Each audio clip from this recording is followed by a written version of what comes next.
এই বাগানে প্রচণ্ড লাল পোকা ধরেছিল, লাল মাকড় মাইটস। দেখাচ্ছি, পুরো ভিডিওটা দেখবেন। আর ইউটিউব চ্যানেলে নতুন হয়ে থাকলে চ্যানেলটিকে সাবস্ক্রাইব করবেন এবং ফেসবুকে ভিডিওটি দেখে থাকলে ফলো করবেন, লাইক কমেন্ট শেয়ার করবেন। কোনো কিছু জানার থাকলে কমেন্টে জিজ্ঞেস করবেন, আমি উত্তর দেওয়ার চেষ্টা করব অবশ্যই। এখানে লাল পোকা ধরেছিল, প্রচণ্ড হারে লাল পোকা ধরেছিল। এবং তারপর এখানে যেটা স্প্রে করা হয়েছিল ডিফেক্ট প্লাস এগ্রিকা শপে পেয়ে যাবেন ডিফেক্ট প্লাস। আচ্ছা চলুন, ডিফেক্ট প্লাস শুধু লাল পোকার নয়, লাল পোকার সাথে সাথে থ্রিপসের জন্য কাজ করবে। Thrips, aphids, green fly, white fly, বিভিন্ন ধরনের ফ্লাই কন্ট্রোল করবে এবং লাল পোকার জন্য খুবই ভালো কাজ করবে। তবে লাল পোকার ওষুধ অ্যাকারিসাইড স্প্রে করার আগে একটি বিষয় আপনাদের খেয়াল রাখতে হবে, যেটা হচ্ছে যখন তাপমাত্রা প্রচণ্ড হাই থাকবে সেই সময়ে কিন্তু লাল পোকা অ্যাটাক সব থেকে বেশি করে।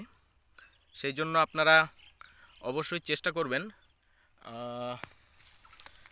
সকালবেলা অথবা বিকেলের দিকে স্প্রে করার। রোদ্রে স্প্রে করবেন না, প্রচণ্ড রোদ্রে কখনোই স্প্রে করবেন না দুপুরবেলা। আর যখন নাকি তাপমাত্রা প্রচণ্ড হাই থাকে তখনই লাল পোকার অ্যাটাকটা বেশি হয়। এখানে আরেকটি বিষয় আপনারা ট্রাই করে দেখতে পারেন। আমি ডেইজি ট্রেনিংয়ের সময় আমাকে বলেছিল বরফের জল, সেটা অবশ্যই কার্যকারী হবে বলে আমার মনে হচ্ছে। আপনারা একটু ট্রাই করে দেখতে পারেন এবং ট্রাই করে দেখার পর কী রকম রেজাল্ট হয়েছে সেটা আমাকে একটু জানাবেন। আমি অনেককেই বলেছি, কিন্তু তারা ব্যবহার করেছে কিনা এখনও আমি জানি না এবং আমার শোনা হয়নি। তো আপনারা ট্রাই করে দেখতে পারেন বরফ জল ট্যাঙ্কিতে নিয়ে স্প্রে করা, এবং বরফ জলের সাথে আপনারা ডিফেক্ট প্লাস যেটা আছে সেটাকে যদি মিশিয়ে আপনারা স্প্রে করেন তাহলে কাজ কিন্তু খুবই ভালো হবে বলে মনে হচ্ছে।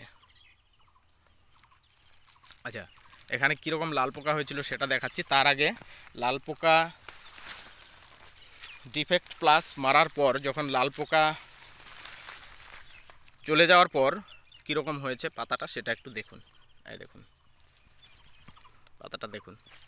এখন এই অবস্থায় এখানে এই যে কুশিটা আপনারা দেখতে পাচ্ছেন, এই কুশির ওপরে, এই বার্ডের উপরে এগ্রিকা হিউম্যাট 2 গ্রাম প্রতি লিটার জলে, অর্থাৎ 30 গ্রাম করে ট্যাঙ্কিতে, 16 লিটারের ট্যাঙ্কিতে, এবং তার সাথে জাদু 15 ml করে ট্যাঙ্কিতে 16 লিটারের দিয়ে স্প্রে যদি করা যায় তাহলে এই বার্ডগুলো, যে কুশিগুলো আপনারা দেখতে পাচ্ছেন, এটা খুব তাড়াতাড়ি বৃদ্ধি পাবে এবং এটার কোয়ালিটি কিন্তু ফার্স্ট ক্লাস হবে, খুব ভালো কোয়ালিটি হবে এবং এটা শাইনি হবে, চকচকে হবে, কালো হবে দেখতে, এবং পাতার ওজন বাড়বে।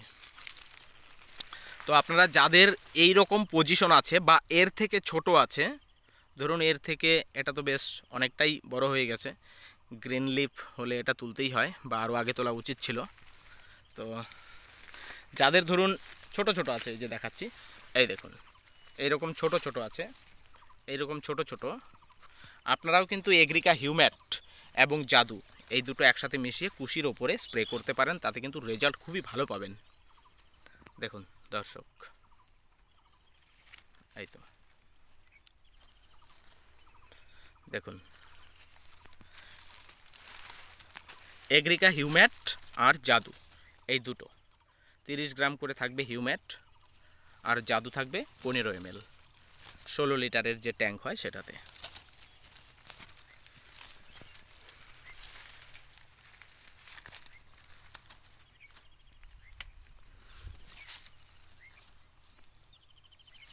চলুন এবার দেখাচ্ছি আপনাদের, যেখানে মানে লাল পোকা ধরার পর যখন ডিফেক্ট প্লাস স্প্রে করা হয়, ডিফেক্ট প্লাস স্প্রে করার পর দেখুন লাল পোকা চলে গেছে, কিন্তু পুরোপুরি সেরে গেছে একদম। এই যে কোনো রকম পোকা নেই। দেখাচ্ছি আপনাদের, যে সাইডটা ছিল এই সাইডেও ছিল, খুবই ছিল, প্রচণ্ড হারে ছিল। এখন দেখুন এই পুরনো পাতাগুলো, এই পুরনো পাতা যেটার মধ্যে লাল পোকা ছিল, রেড মাইট মাকড়। আচ্ছা দেখুন, আপনারা ডিফেক্ট প্লাস এগ্রিকা শপে পেয়ে যাবেন। গুগলে গিয়ে জাস্ট সার্চ করুন এগ্রিকা শপ, চলে আসবে। তো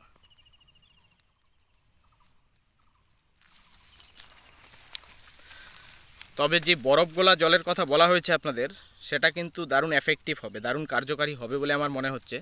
তার কারণ হচ্ছে লাল পোকা ঠান্ডা ওয়েদারে কিন্তু লাল পোকা হয় না। লাল পোকা বংশবিস্তারের জন্য প্রয়োজন হট ওয়েদার, গরম তাপমাত্রা বেশি।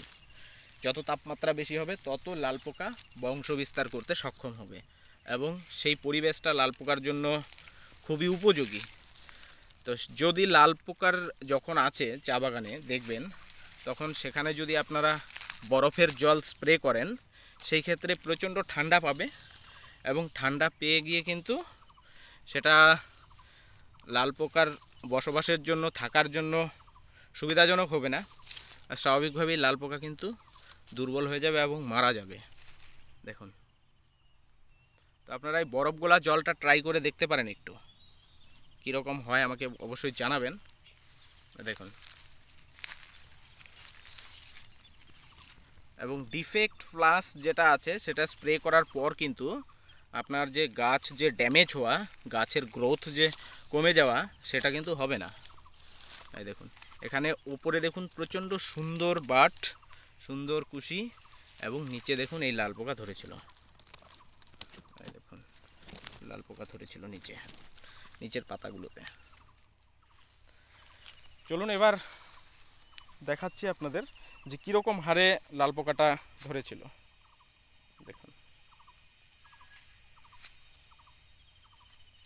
এই তো এটা আমাদের পলাশদার বাগান। ওই তো পলাশদা, ওই যে দেখুন পলাশদা। পলাশদা, কখন আসছো?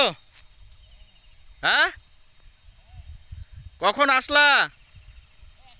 আচ্ছা আচ্ছা, এখানে দেখুন, এই যে দেখুন, এখানে লাল পোকা ধরেছিল।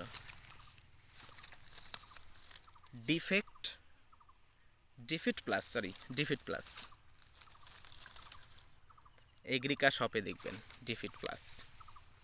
তো যাই হোক দর্শক, আপনারা লাল পোকার জন্য যখন স্প্রে করবেন, যে বিষয়টা মাথায় রাখতে হবে সেটা হচ্ছে কখনোই বেশি তাপমাত্রা, অর্থাৎ টেম্পারেচার যদি খুব হাই থাকে তখন কিন্তু স্প্রে করা চলবে না কোনো মতেই। এবং লাল পোকার সাথে আপনারা যখন স্প্রে করবেন ডিফিট প্লাস, সেটার সাথে কিন্তু ওয়েলভেট অর্থাৎ অ্যাক্টিভেটার, ওটা হচ্ছে কীটনাশকের কার্যকারিতাটাকে আরও বাড়িয়ে দেয়, সিলিকন বেস, সেটাকে আপনারা 5 ml করে 15 লিটার ট্যাঙ্কিতে দিয়ে দিবেন।